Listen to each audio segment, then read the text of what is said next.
नमस्कार किसान भाइयों और बहनों, मैं गरिमा भारती आप सभी का हमारे साप्ताहिक कार्यक्रम कृषि कनेक्शन में स्वागत करती हूँ।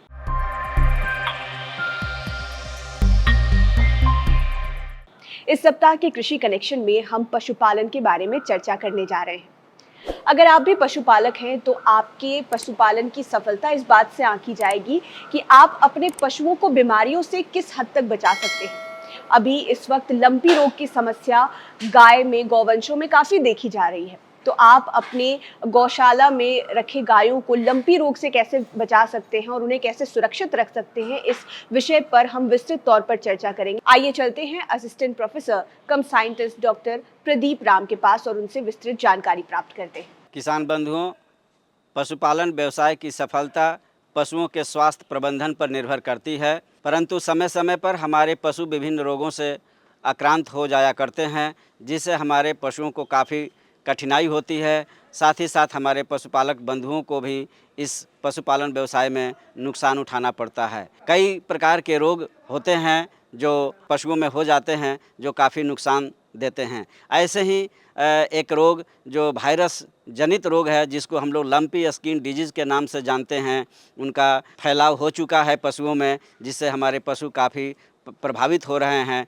उनकी उत्पादन क्षमता पर ह्रास हो रहा है। आइए ऐसे पशुओं को हम लोग आइसोलेट करके उनका विशेष देखभाल करते हैं और इस डिजीज़ के बारे में आपको रूबरू कराने का प्रयास आज के इस कार्यक्रम में करेंगे। आइए हम अपने इस तरह के रोगग्रस्त पशुओं को दिखाते हैं।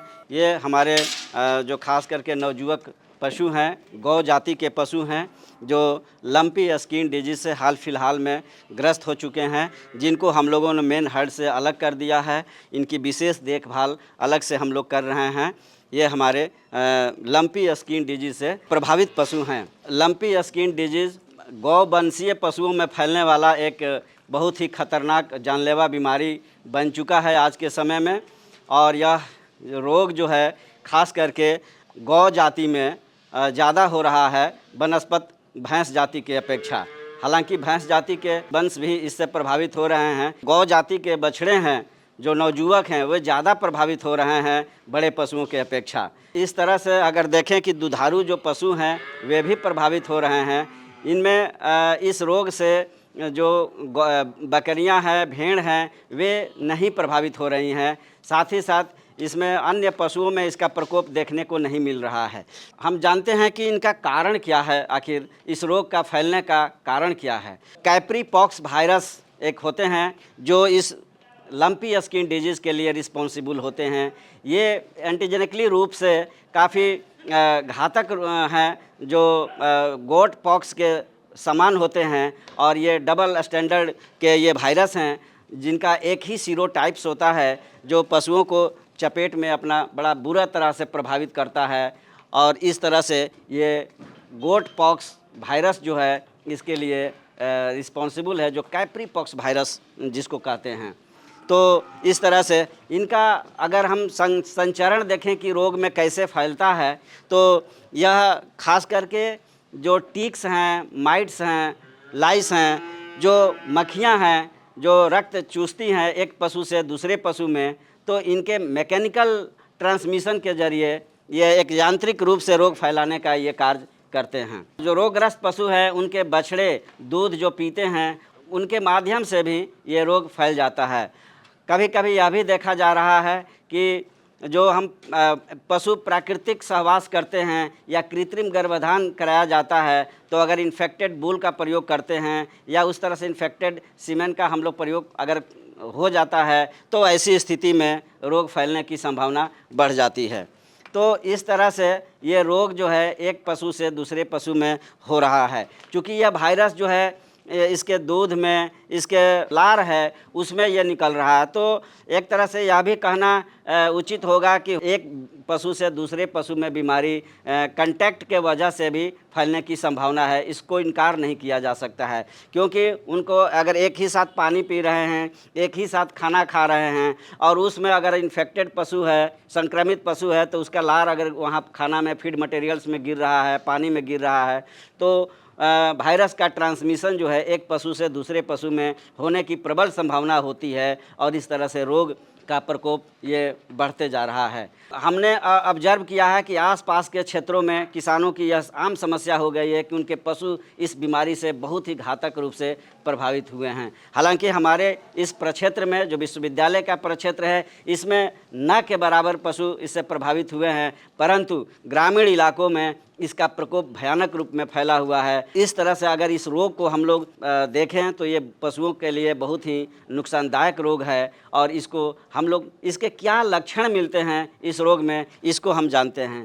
तो किसान बंधुओं, सबसे पहले इस रोग का आक्रमण होने पर हम यह देखते हैं कि पशु को हाई फीवर आ जाता है, टेम्परेचर शारीरिक तापमान में काफ़ी वृद्धि हो जाती है। यह देखा गया है कि लंपी स्किन डिजीज से प्रभावित पशुओं में बुखार जो है 105 डिग्री से 107 डिग्री तक चला जाता है, जो काफ़ी ही नुकसानदायक होता है पशुओं के लिए, बहुत ही कष्टकारी होता है। जो पशु लंपी स्किन से डिजीज से ग्रसित हो जाते हैं वे खाना पीना धीरे धीरे कम करने लगते हैं, उनका बॉडी का हरासमेंट होने लगता है, उनके मुंह से झाग गिरने लगता है, आंखों से आंसू टपकने लगता है। साथ ही साथ उनके सबसे महत्वपूर्ण पहचान यह है कि उनके पूरे बॉडी पर नोड्यूल्स का निर्माण हो जाता है। जैसे आप यहाँ पशुओं में देख सकते हैं कि लिम्फ नोड्स का निर्माण हो गया है, उनके स्किन पर क्यूटेनियस लीजन डेवलप कर जाता है जो काफ़ी पीड़ादायक होता है। इस रोग में पशु के जो खास करके जो रिस्पायरेटरी सिस्टम श्वसन तंत्र प्रभावित होता है, तो वहाँ पर ब्रिस्केट रीजन में गला में सूजन हो जाता है और सूजन होने के वजह से ट्रैकिया पर दबाव पड़ता है, जिसकी वजह से पशु को सांस लेने में तकलीफ़ होती है। और ऐसे केस में देखा जा रहा है कि ब्रिस्केट रीजन में स्वेलिंग हो गया तो ऐसे पशु में मोर्टिलिटी अपेक्षाकृत ज़्यादा देखी जा रही है।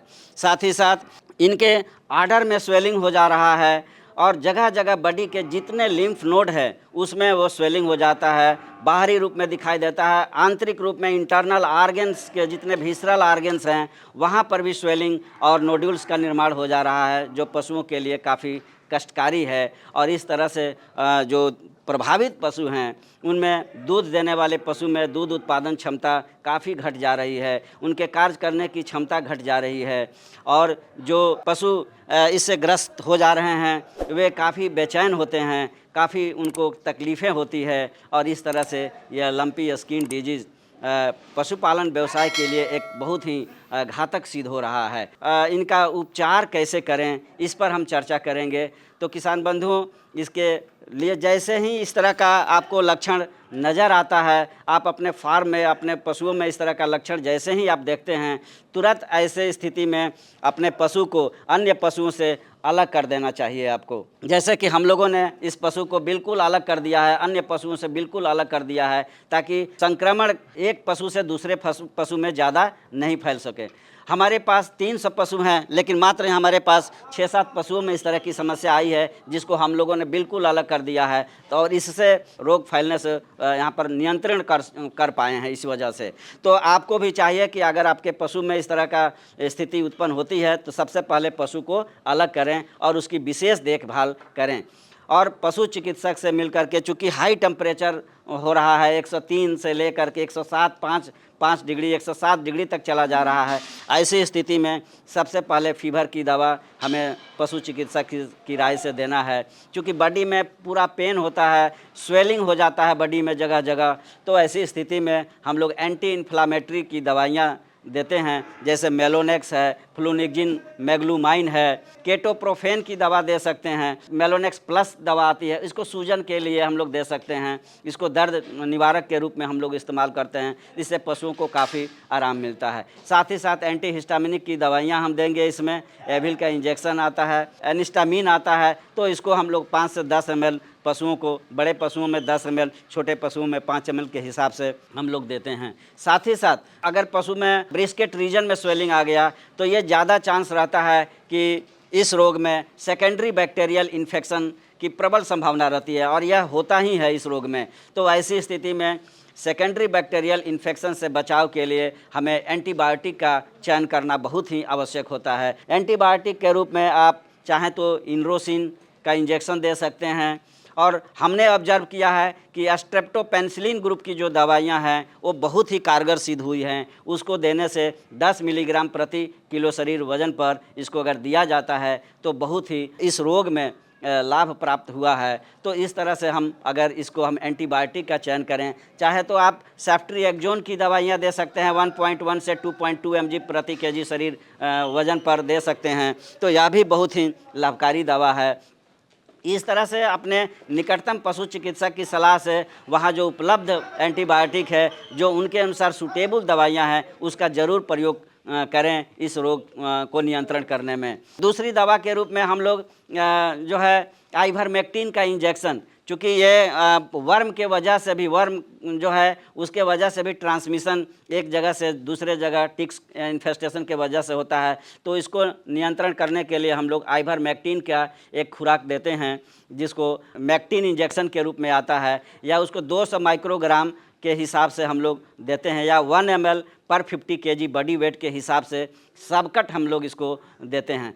सबसे बड़ी बात है कि इस रोग में रोग की प्रतिरक्षा प्रणाली जो है, इम्यून सिस्टम जो है, वह काफ़ी कमज़ोर पड़ जाती है। वहाँ पर हमारा ब्लड में जो पशु का जो ब्लड है उसमें WBC बहुत ही निष्क्रिय होने लगता है, उसकी संख्या कम होने लगती है। ऐसी स्थिति में पशु को इम्यूनिटी पावर बढ़ाने के लिए हम कोशिश करते हैं कि इम्यूनोमोडुलेटर की दवाइयाँ दिया जाए, और इस तरह से इम्यूनोमोडुलेटर में खास करके इंजेक्शन सेलेनियम का और विटामिन ई का इंजेक्शन अगर दिया जाता है तो इसमें काफ़ी लाभकारी सिद्ध हुआ है या इस रोग को नियंत्रण करने में। इसके साथ साथ आप इम्यूनोमोडुलेटर के रूप में आप इंजेक्टेबल ट्रेस मिनरल्स हैं, जिसको हम लोग 1 ml पर 50 kg बॉडी वेट के हिसाब से अगर देते हैं तो यह रोग को कंट्रोल करने में काफ़ी लाभकारी सिद्ध हुआ है।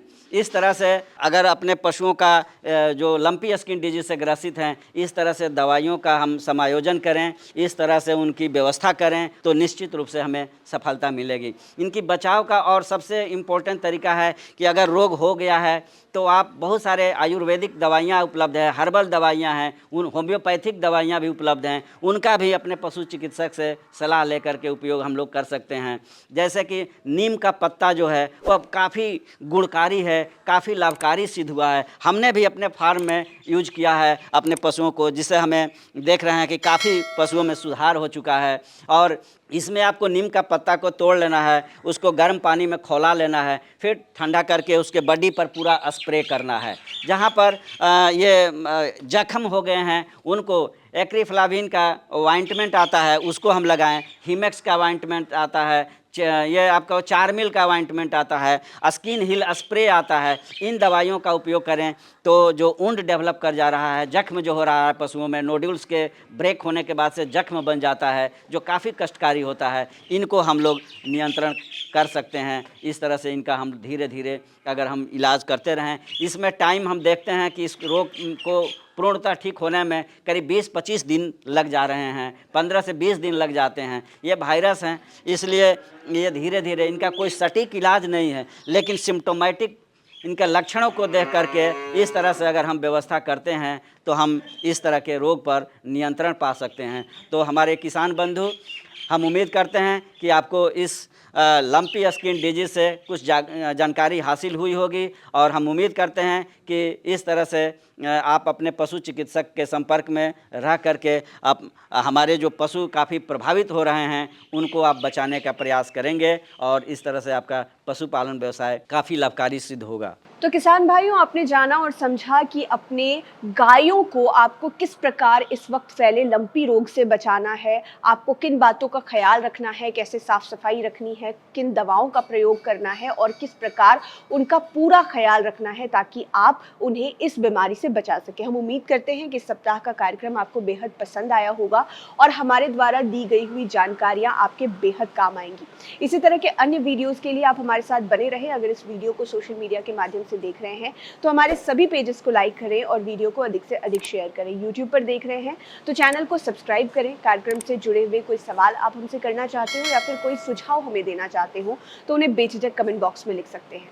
धन्यवाद।